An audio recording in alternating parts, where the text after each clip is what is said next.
জয় গুরু। ভাদ্রের ভাবনা, ইষ্টভৃতি। ইষ্টভৃতি মানুষের স্থিতিকে অটুট করে তোলে। নানা প্রসঙ্গের দ্বিতীয় খণ্ডে 5ই ভাদ্র 1342 সনে ঠাকুরের যে উক্তি তা হল এই: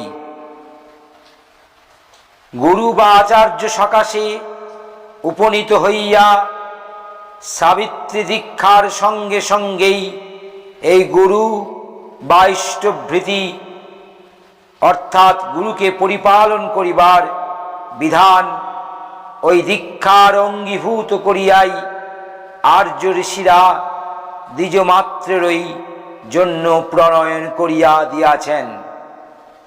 ইহাতে প্রাত্যহিক জীবনে বাস্তব কর্মের ভিতর দিয়া বাস্তবভাবে আচার্য বা গুরুর সহিত সম্বন্ধ অকাট্য হয়ে ওঠে। প্রত্যেকেরই প্রবৃত্তি উৎসৃজ্য যে সকল কর্ম উদাহরণ্য সংস্থানে বা আহরণে নিজের সংসারকে লাভবাহী করিয়া তুলিতে প্রয়াসশীল থাকে, গুরু বা আচার্যের প্রতি ওই বাস্তব করণের ভিতর দিয়া পরিপোষণ অবদানে সংবদ্ধ হওনে ওই প্রবৃত্তিগুলি স্বাভাবিকতার সহিত যথোপযুক্তভাবে নিয়ন্ত্রিত হওয়ার দুষ্ট ও দুরূপণেও কিছু করিতে সহজেই সমর্থ হয় না, যার ফলে মানুষ বিধ্বস্ততার মরণ ইঙ্গিতের লোলুপ প্ররোচনায় অকাট্যভাবে সর্বনাশে গা ঢালা দেয় না। কারণ লাভবাহী প্রতি আহরণেই প্রত্যক্ষভাবে আচার্যকে স্মরণ করাইয়া সহজ ও স্বাভাবিকভাবে প্রবৃত্তিগুলির মঙ্গল নিয়ন্ত্রণে নিয়ন্ত্রিত চলনায় চলিতে থাকে। অর্থাৎ ইষ্টস্বার্থপ্রবণ হইয়া সহজভাবে প্রবৃত্তিগুলির ব্যক্ত ব্যষ্টিকে চালাইয়া থাকে। তাই তাহারা এমন অবস্থা বা ভাব দ্বারা আবিষ্ট হয় না, যাহার ফলে সর্বনাশ তাহাদের উপর নির্বিরোধে একাধিপত্য স্থাপন করিতে পারে। তাই ইষ্টভৃতি মানুষের স্থিতিকে অনেক পরিমাণে অটুট করিয়া তোলে। আর তাই আর্য যারা দীক্ষা গ্রহণে দ্বিজত্বে উপনীত হইয়াছেন, ইষ্টভৃতি তাহাদের ওই দীক্ষারই অঙ্গীভূত চলনা। যেমন জন্মদাতা পিতা মাতাকে পালন ও পোষণ প্রতি প্রত্যেকেরই অতি কর্তব্য, তেমনই আচার্যকেও পালন ও পোষণ করা নিত্য কর্তব্য। যাহারা দীক্ষা প্রাপ্তির সহিত এই নিত্য করণীয় ইষ্টভৃতি পালন করেন নাই, প্রায়শ্চিত্ত স্বরূপ তাহাদের প্রত্যেকেরই ইষ্টের পিতার্থে ঋত্বিক প্রতিঋত্বিক বা গুরুজনের নিকট অথবা তদুদ্দেশ্যে একটি ভোজ্য উৎসর্গ করিয়া দীক্ষাকে পূর্ণাঙ্গ করিবার নিমিত্ত এই ইষ্টভৃতি আরম্ভ করিতে হয়। এই ইষ্টভৃতি রক্ষা করিতে হইলে প্রাত্যহিক জীবনে আর্য গ্রহণের পূর্বেই নিজের আর্যানুপাতিক প্রত্যহ 2 বেলা ইষ্টার্থে ভোজ্য রাখাই সমীচীন। তদনুকল্পে অন্তত 3টি পয়সার কম না হয় তন্মূল্যের যে কোনো প্রকার ডাল, তেল, গোধূম, সরিষা, তিসি, ধান, জ্বালানি কাষ্ঠ, তরকারি ইত্যাদি যাহার যেমন সুবিধা প্রত্যহ রাখিতে হইবে। আর মাসের শেষে অর্থাৎ ইষ্টভৃতির আরম্ভ দিবস হইতে 1 মাস পূর্ণ হইলে তদ্বিনিময়ে অন্তত একটি পূর্ণ রজত মুদ্রা 2 জন ইষ্টভ্রাতার আর্যনুপাতিক ভোজ্য ও লোকহিতৈষণায় খরচ করিতে পারা যায় এমন কিছু সংগ্রহ করিয়া ওই পূর্ণ রজত মুদ্রা ইষ্ট সকাশে প্রেরণ করত। 2 জন ইষ্টভ্রাতাকে ভোজ্য প্রদান করিয়া বাকি পয়সা লোকহিতৈষণার্থে জমা রাখিতে হয়। ইষ্টভৃতি যেমন বিধ্বস্ততিকে প্রতিরোধ করিয়া মানুষের স্থিতিকে সংরক্ষিত করিয়া চালাইতে থাকে, স্বস্থয়োনি তেমনি আবার মানুষের সংবর্ধনের পথের অমঙ্গলগুলিকে নিরোধ করিয়া শত বিপর্যয়কে যথোপযুক্তভাবে নিয়ন্ত্রণ করত, জয় করত, লাভবাহী করত, সম্বর্ধনাকে উন্নত পরিক্রমণে চলৎশীল করিয়া চালায়। প্রত্যেক দ্বিজ সন্তানের এই দ্বিজ হইতে হইলেই সাবিত্রী দীক্ষা ইষ্টভৃতি যেমন অবশ্য করণীয়, মানুষকে লাখ আবর্তনের অযুত ঝঞ্ঝার ভিতর দিয়ে নৈমিত্তিক জীবনে উন্নত চলতশীল হইতে হইলেই তেমনই যথাবিধি স্বস্থয়নীয় অবশ্য গ্রহণীয়। দুনিয়ায় উন্নত চলৎশীল এমনতর কোনো জীবনই দেখিতে পাওয়া যায় না যে জীবনে কোনো না কোনো রকমে অকাট্যভাবে যথাবিধি স্বস্থনী পরিপালিত হয় না।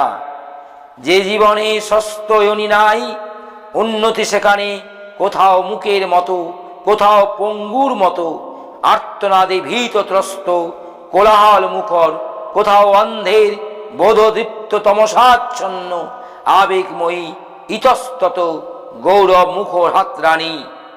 নাম, ধ্যান, যাজন, ঐষ্টবৃত্তি এই হচ্ছে দীক্ষার পূর্ণাঙ্গ।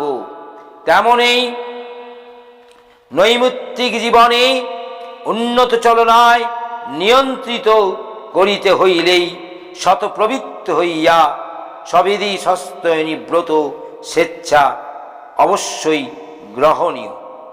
আলোচনা প্রসঙ্গে নবম খণ্ডে 7/12/1947 ইষ্টবতী শর্ত করে করো না।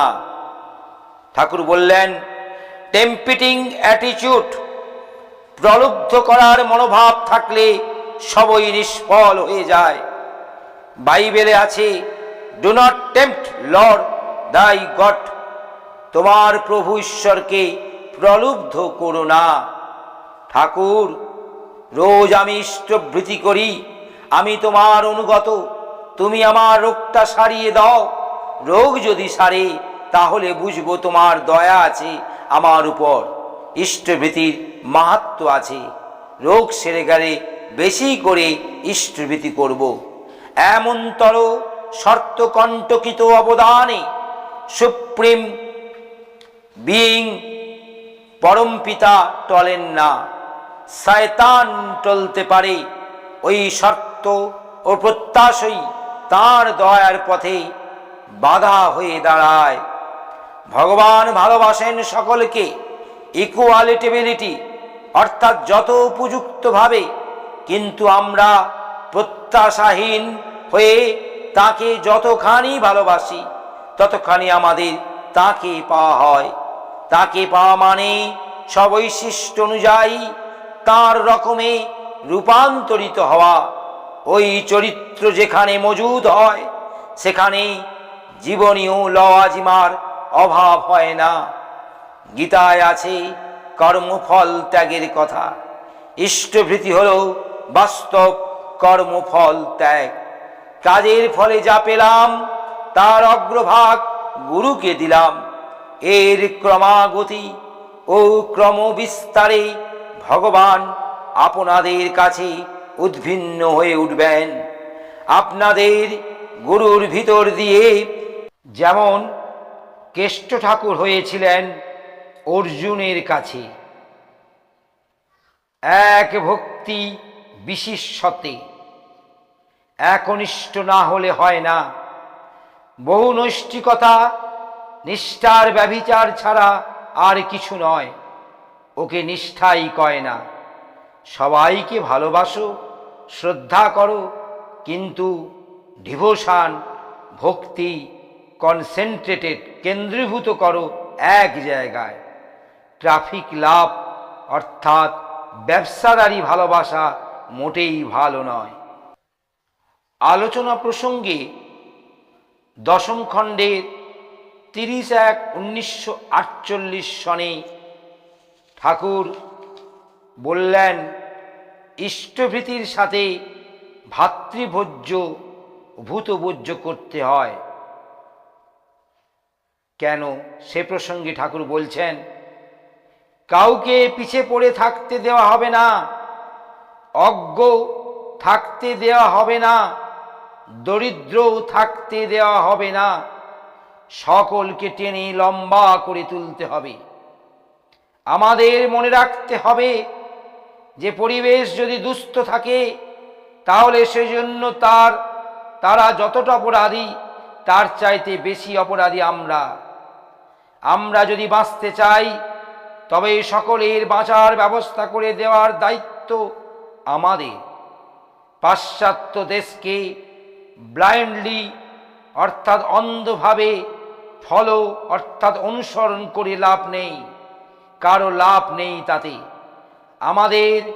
আমরা আমাদের বৈশিষ্ট্য অনুযায়ী চললে নিজেরাও যেমন লাভবান হব, অন্যেরাও তেমনি লাভবান হবে।